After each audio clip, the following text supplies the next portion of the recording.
ನಂದು ಮೊದಲನೇ ಪ್ರಶ್ನೆ ಸರ್, ಈಗ ಇದು ನಿಮ್ಮೆಲ್ಲರ ಅಭಿಮತದಿಂದ ಶುರುವಾಗಿದ್ದ ಅಥವಾ ನಿಮ್ಮ ಗಮನಕ್ಕೆ ಇಲ್ಲದೆ ಶುರುವಾಗಿದ್ದ ಅಥವಾ ನಿಮಗೆ ಇದರ ಅಗತ್ಯ ಇತ್ತಾ ಇರಲಿಲ್ಲ ಅನ್ನೋದು ಮೂಲಭೂತ ಪ್ರಶ್ನೆ ನಂದು. ಒಂದು ನಂಬರ್ ಒನ್. ಎರಡನೇದು, ಈಗಲೂ ಕೂಡ ಅಲ್ಲಿಯ ಪೌರ ಕಾರ್ಮಿಕರು ಇದ್ರೆ ಒಳ್ಳೆಯದು. ನನಗೇನಿಸ್ತದೆ ಒಂದು ಟಿ ವಿನೂ ಹಾಕ್ಕೊಡಿ ಅಂತ. ಯಾಕಂದರೆ ಕೆಲವು ಕಾರ್ಯಕ್ರಮಗಳೆಲ್ಲ ಆಗ್ತಾ ಇರುತ್ತೆ. ಬೆಳಗ್ಗೆ 4 ಗಂಟೆಗೆ ಬಂದು ಅಲ್ಲಿ ಸಿದ್ಧಾರೂಢ ಮಠದ ಮುಂದೆಲ್ಲ 4 ಗಂಟೆಗೆ ಹೇಗಾದ್ರು ಮೆಸೇಜ್ ಆಗಿದೆ, ಸಿದ್ಧಾರೂಢ ಮಠದಲ್ಲೆಲ್ಲ 4 ಗಂಟೆಗೆ ಬಂದಿರ್ತಾರೆ, ಕ್ಲೀನ್ ಮಾಡ್ತಾರೆ ಅಂತೇಳಿ. ನಮಗೆ ಅವರ ಬಗ್ಗೆ ಅಪಾರವಾದಂಥ ಗೌರವ, ಆಮೇಲೆ ಆ ಒಂದು ಕೆಲಸದ ಬಗ್ಗೆ ಏನಂತಾರೆ ಆ ಘನತೆ, ಖಂಡಿತವಾಗಲೂ ಅದನ್ನು ಕಾಯ್ದುಕೊಳ್ತಾ ಕೇಳ್ತಾ ಇರುವಂಥದ್ದು. ವಿಜಯ್ ಗುಂಟ್ರಾಳ್ ಅವರೇ, ಇಲ್ಲಿ ಆಗ್ತಿರೋ ಸಮಸ್ಯೆ ನಿಜವಾಗಿ ಸರ್, ಇಲ್ಲಿ ಪ್ರಮುಖವಾಗಿ ಪೌರ ಕಾರ್ಮಿಕರಲ್ಲಿ ಹೆಚ್ಚಿನ ಸಂಖ್ಯೆಯಲ್ಲಿ ಮಹಿಳಾ ಪೌರ ಕಾರ್ಮಿಕರು ಇರೋದ್ರಿಂದ ಹೌದು ನಾವು 2015ರಿಂದನೂ ಕೂಡ ಪೌರ ಕಾರ್ಮಿಕರಿಗೆ ವಿಶ್ರಾಂತಿ ಗೃಹವನ್ನ ಕೊಡಬೇಕು ಅಂತ ಒತ್ತಾಯ ಬರ್ತಾ ಇದೀವಿ ಸರ್. ಫೈನ್. ಇಲ್ಲಿ ಮಹಿಳಾ ಪೌರ ಕಾರ್ಮಿಕರಿಗೆ ಪ್ರಮುಖವಾಗಿ ಅವ್ರಿಗೆ ಬಟ್ಟೆ ಬದಲಾಯಿಸುವಂಥದ್ದು, ಜೊತೆಗೆ ಅವ್ರಿಗೆ ಬೆಳಗಿನ ಉಪಹಾರ ಸೇವನೆ ಮಾಡುವಂಥದ್ದು, ಆಮೇಲೆ ಅವ್ರಿಗೆ ಯಾರಿಗಾದ್ರೂ ಹುಷಾರಿಲ್ಲ ಅಥವಾ ಗರ್ಭಿಣಿ ಮಹಿಳೆ ಇದ್ರೆ ಅವ್ರಿಗೆ ಕೆಲವು ಕಾಲ ವಿಶ್ರಾಂತಿ ಪಡಲಿಕ್ಕೆ ವಿಶ್ರಾಂತಿ ಕೊಠಡಿಯ ಅವಶ್ಯಕತೆ ಇರೋದ್ರಿಂದ ನಾವು ನಿಮ್ಮ ಡಿಮಾಂಡ್ ಆಗಿದ್ರೆ ಸರ್, ನಾವು ಡಿಮಾಂಡ್ 15ರಿಂದ ನಾವು ಫಾಲೋ ಅಪ್ ಮಾಡಿ ನಿರಂತರ ಪ್ರತಿಭಟನೆ ಪರಿಣಾಮವಾಗಿ ಅವರು ಈಗ ಕಳೆದ ವರ್ಷ ಪೌರ ಕಾರ್ಮಿಕರ ದಿನಾಚರಣೆ ಅಂಗವಾಗಿ ಹುಬ್ಬಳ್ಳಿ ಧಾರವಾಡದಲ್ಲಿ 24 ವಿಶ್ರಾಂತಿ ಗೃಹಗಳನ್ನ ಭೀಮಾಶ್ರಯ ಅಂತ ಡಾಕ್ಟರ್ ಬಾಬಾ ಸಾಹೇಬ್ ಅಂಬೇಡ್ಕರ್ ಅವರ ಹೆಸರಿನಲ್ಲಿ ಭೀಮಾಶ್ರಯ ಅಂತ ಇವರು 24 ಕಡೆಗಳಲ್ಲಿ ಹುಬ್ಬಳ್ಳಿ ಧಾರವಾಡದಲ್ಲಿ ಮಾಡಿದ್ದಾರೆ ಸರ್. ಅದು ಅವ್ರೇನು ಕಳೆದ ವರ್ಷ ಪೌರ ಕಾರ್ಮಿಕರ ದಿನಾಚರಣೆ ದಿನಾಂಕದಂದು ಏನು ಉದ್ಘಾಟನೆ ಮಾಡಿದ್ರು, ಅವತ್ತಿಂದ ಇವತ್ತಿನವರೆಗೂ ಅದನ್ನ ಲಾಕೇ ಓಪನ್ ಮಾಡಿಲ್ಲ ಸರ್ ಅವರು. ಯಾಕೆ ಮತ್ತೆ ನೋಡಿ ನಾನು ಅದೇ ಹೇಳಿದ್ದು, ಅಲ್ಲಿ ಬಾಬಾ ಸಾಹೇಬ್ ಅವರ ಹೆಸರಲ್ಲಿ ಭೀಮಾಶ್ರಯ ಅಂತ ಇಡೋದು, ಆಮೇಲೆ ಅದನ್ನು ಗಲೀಜು ಮಾಡಿಸಿ ಅವರಿಗೆ ಅವಮಾನ ಮಾಡೋದು. See, I am sorry to say this, sometimes ಇಂಥದ್ದಿದ್ರೆ ಆ ದೊಡ್ಡವರುಗಳ ಹೆಸರನ್ನೇ ಇಡಬಾರ್ದಪ್ಪ. ಹೌದು ಸರ್. ಸುಮ್ಮನೆ ಅದನ್ನು ಕಸ ಗುಡಿಸ್ಬಿಟ್ಟು ಭೀಮಾಶ್ರಯ, ಈ ಥರ ಇಂದಿರಾ ಕ್ಯಾಂಟೀನು, ಅಲ್ಲಿ ಯಾರಿಗೋ ಸಿಗದೇ ಇದ್ದಾಗ ಅವನು ಬೈಕೊಂಡು ಹೋಗೋದು ಯಾಕೆ ಬೇಕು? ಒಂದು ನಂಬರ್ 1. ಈಗ ಏನು ಮಾಡೋಣ ಇದಕ್ಕೆ ಗುಂಟ್ರಾಳ್ ಅವರೇ, ಏನಾಗಬೇಕಾಗಿದೆ ಸರ್? ಈಗ ಸರ್ಕಾರದ ಅನುದಾನ ಇಲ್ಲಿ ದುರ್ಬಳಕೆ ಆಗಿದೆ ಸರ್. ಯಾಕಂದ್ರೆ ಒಂದು ಭೀಮಾಶ್ರಯ ಇದು ಮಾಡ್ಲಿಕ್ಕೆ 10 ಲಕ್ಷ ರೂಪಾಯಿ ಆಗುತ್ತೆ ಸರ್. ಆಗುತ್ತಾ ನಿಜವಾಗಿ? ಹೌದು ಸರ್, ಆಗುತ್ತೆ. ಅದು 24 ಮಾಡಿದ್ದಾರೆ ಅಂದ್ರೆ 2 ಲಕ್ಷ 2 ಕೋಟಿ 40 ಲಕ್ಷ 2 ಕೋಟಿ 40 ಲಕ್ಷ ಇಲ್ಲಿ ದುರ್ಬಳಕೆ ಆಗಿದೆ ಸರ್. ಇದು ಸರ್ಕಾರಕ್ಕೆ ಹೊರೆ ಆಗಿರುವಂತದ್ದು ಅಥವಾ ದುಡ್ಡು ಪೋಲಾಗಿದೆ. ಇದು ಸರಿಯಾಗಿ ಬಳಕೆ ಆಗ್ತಾ ಇಲ್ಲ.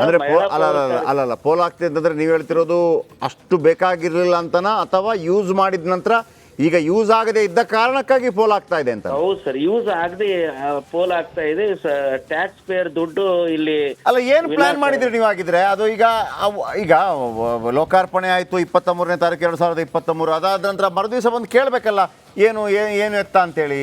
ಮಹಾನಗರ ಪಾಲಿಕೆ ಅದರ ಬಗ್ಗೆ ಯಾಕೆ ಈಗ ಓಪನ್ ಮಾಡಿಕೊಡೋದಕ್ಕೆ ಪ್ರಾಬ್ಲಮ್ ಏನು ಸರ್? ಇಲ್ಲಿ ಜಾತಿ ಮನಸ್ಥಿತಿ, ಅಧಿಕಾರಿಗಳ ಜಾತಿ ಮನಸ್ಥಿತಿ ಇಲ್ಲಿ ಅಡ್ಡ ಬರ್ತಾ ಇದೆ. ಅಲ್ಲ, ಜಾತಿ ಮನಸ್ಥಿತಿ ಅಂದ್ರೆ ಅಧಿಕಾರಿ ಬಂದು ಕೂತ್ಕೊಳ್ಳಿದ್ದು ಯಾರಾದ್ರೂ ಹೇಳ್ತಾ ಇದಾರೆ? ಇಲ್ಲ ತಾನೆ. ಯಾಕೆ ನಾವು ಪೌರ ಕಾರ್ಮಿಕರಿಗೆ ಇಷ್ಟೆಲ್ಲ ಸೌಲಭ್ಯ ಕೊಡಬೇಕು ಅನ್ನುವಂತ ಒಂದು ಅವರು ಮನವಾದ ಧೋರಣೆ ಏನಿದೆ, ಆ ಧೋರಣೆಯಿಂದಾಗಿ ಪೌರ ಕಾರ್ಮಿಕರಿಗೆ ಇವರು ಕಳೆದ 1 ವರ್ಷದಿಂದ ವಿಶ್ರಾಂತಿ ಗೃಹದಲ್ಲಿ ಯಾವುದೇ ರೀತಿ ಮೂಲಭೂತ ಸೌಲಭ್ಯಗಳನ್ನು ಕೂಡ ಒದಗಿಸಿಲ್ಲ. ಅಲ್ಲ ಸರ್, ಈಗ ನಾನು ಆ ಥರ ಡೈರೆಕ್ಟ್ ಹೋಗಲಾರೆ.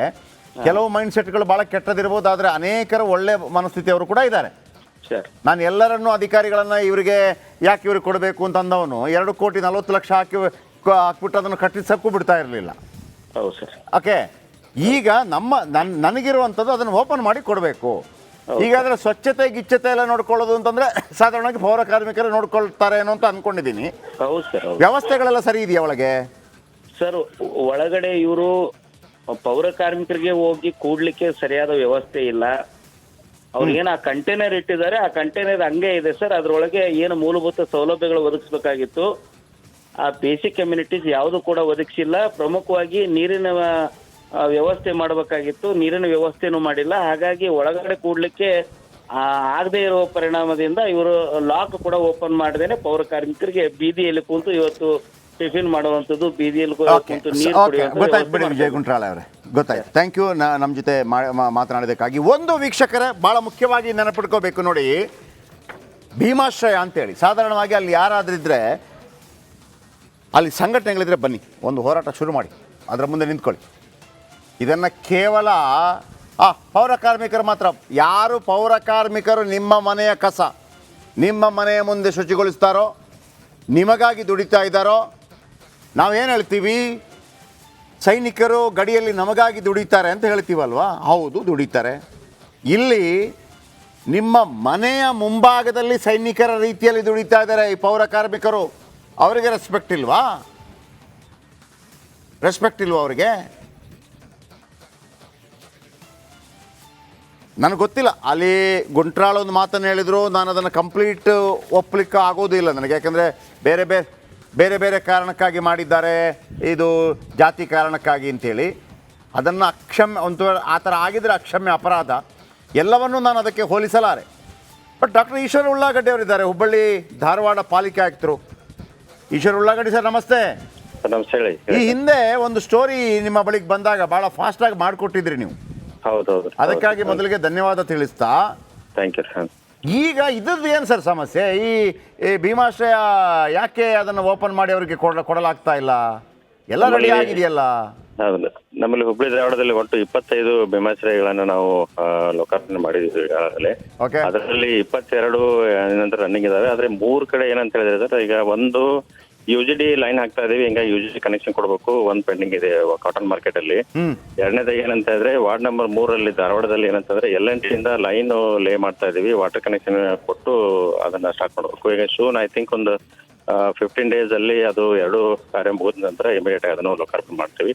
ಬಟ್ ಆಲ್ರೆಡಿ 22 ಲೋಕಾರ್ಪಣೆ ಮಾಡ್ತಾ ಇದೀವಿ. ನಮ್ಮೆಲ್ಲ ಪೌರ ಕಾರ್ಮಿಕರು ಅದನ್ನ ಯೂಸ್ ಮಾಡ್ತಾ ಇದ್ದಾರೆ. It's a good initiative and ಸರ್ಕಾರದ ಅಂತೆ ನಾವು ಸ್ಟಾರ್ಟ್ ಮಾಡಿದೀವಿ.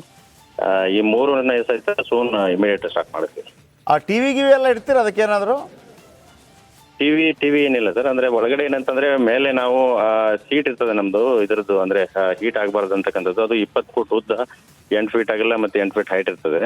ಹಾಗಾಗಿ ಅಲ್ಲಿ ಅವ್ರಿಗೆ ಸಪ್ರೇಟ್ ಆಗಿರ್ತಕ್ಕಂಥ ಬಾತ್ರೂಮು, ಸಪ್ರೇಟ್ ಆಗಿರ್ತಕ್ಕಂಥ ಏನಂತಂದ್ರೆ ರೆಡಿ ಆಗ್ಲಿಕ್ಕೆ ಒಂದು ವಾರ್ಡ್ರೋಬ್ ಇದೆ, ಕೂತ್ಕೊಳ್ಳಿಕ್ಕೆ ವಿಶ್ರಾಂತಿ ಮಾಡ್ಲಿಕ್ಕೆ ಕಾಟ್ ಟೈಪ್ ಇದೆ, ಪ್ಲಸ್ ಕೂತ್ಕೊಳ್ಳಿಕ್ಕೆ ವ್ಯವಸ್ಥೆ ಮಾಡ್ಕೊಡಿ. ಆದ್ರೆ ಈಗ ನಾನು ಮಾತಾಡ್ತಿರ್ಬೇಕಾದ್ರೆ ಒಂದು ಮಾತು ಬಂತು ನನಗದು, ಸರಿನೋ ತಪ್ಪೋ ಗೊತ್ತಿಲ್ಲ. ವಿಜಯ್ ಗುಂಟ್ರಾಳ್ ಅವರು ಹೇಳಿದರು ನೋಡಿ, ಜಾತಿ ಕಾರಣಕ್ಕಾಗಿ ಮಾಡಿಕೊಡೋದಿಲ್ಲ ಅಂತೇಳಿ. ಈ ಆರೋಪವನ್ನು ಒಪ್ತೀರಾ ನೀವು? ಇದು ಸರ್ಕಾರದ ನಿರ್ದೇಶನದಂತೆ ಒಂದು ಒಳ್ಳೆ ಯೋಜನೆಯನ್ನ ಜಾರಿ ಮಾಡಿದೀವಿ. 3 ಜೆನ್ಯೂನ್ ಆಗಿರ್ತಕ್ಕಂಥ ರೀಸನ್ ಇರೋದ್ರಿಂದ ನಮ್ಮ ಪೆಂಡಿಂಗ್ ಇದೆ. ಯಾಕಂತಂದ್ರೆ ಅದ್ರಲ್ಲಿ ಕಾಂಪೌಂಡ್ ಇರ್ತಕ್ಕಂಥದ್ದು ವಾಟರ್ ಸಪ್ಲೈ ಇರ್ಬೇಕಂತಿದೆ, ಪ್ಲಸ್ UGD ಕನೆಕ್ಷನ್ ಮಾಡ್ಬೇಕಂತಿದೆ, ಪ್ಲಸ್ ಈಶ್ವರ ಅವರೇ 15 ದಿವಸದೊಳಗೆ ಮಾಡ್ಕೊಡ್ತೀರಲ್ವಾ? ಡೆಫಿನೆಟ್ ಆಗಿ ಆಗುತ್ತೆ. ಆ 15 ದಿವಸದೊಳಗೆ ಮಾಡಿಕೊಡಿ.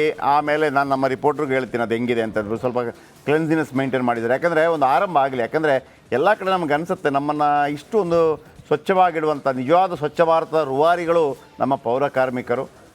ಅವತ್ತಿಂದ ಮಹಾತ್ಮ ಗಾಂಧಿಯಿಂದ ಹಿಡಿದು ಈಗ ಯಾರು ನರೇಂದ್ರ ಮೋದಿ ಅವರ ತನಕ ಸ್ವಚ್ಛ ಭಾರತ ಅಂದರೆ ಅದು ಪಾರ್ಟಿಗೆ, ಯಾವುದೋ ಜಾತಿಗೆ ಸೀಮಿತ ಆಗಿದ್ದಲ್ಲ, ನಮಗೆ, ನಮ್ಮ ದೇಶಕ್ಕೆ, ನಮ್ಮ ಸಮಾಜಕ್ಕೆ ಬೇಕಿರುವಂಥದ್ದು. ಈಶ್ವರ್ ಸರ್, ಭರವಸೆ ಕೊಟ್ಟಿದ್ದೀರಿ, 15 ದಿನ ಕಾಯ್ತೀನಿ. ಎಲ್ಲವೂ 24 ಚೆಕ್ ಮಾಡಿಸ್ತೀನಿ. Thank you very much sir. Thank you. ಹೇಳಿದ್ದಾರೆ 15 ದಿವಸದಲ್ಲಿ ಮಾಡಿಕೊಡ್ತೀನಿ ಅಂತೇಳಿ. ಆಮೇಲೆ ಒಮ್ಮೆ ಚೆಕ್ ಮಾಡ್ರಪ್ಪ ತೆಂಗಿನಕಾಯಿ, ಮಹೇಶ್ ತೆಂಗಿನಕಾಯಿ, ಅರವಿಂದ್ ಬೆಲ್ಲದ್ ಆ್ಯಂಡ್ ಪ್ರಸಾದ್ ಅಬ್ಬಯ್ಯ.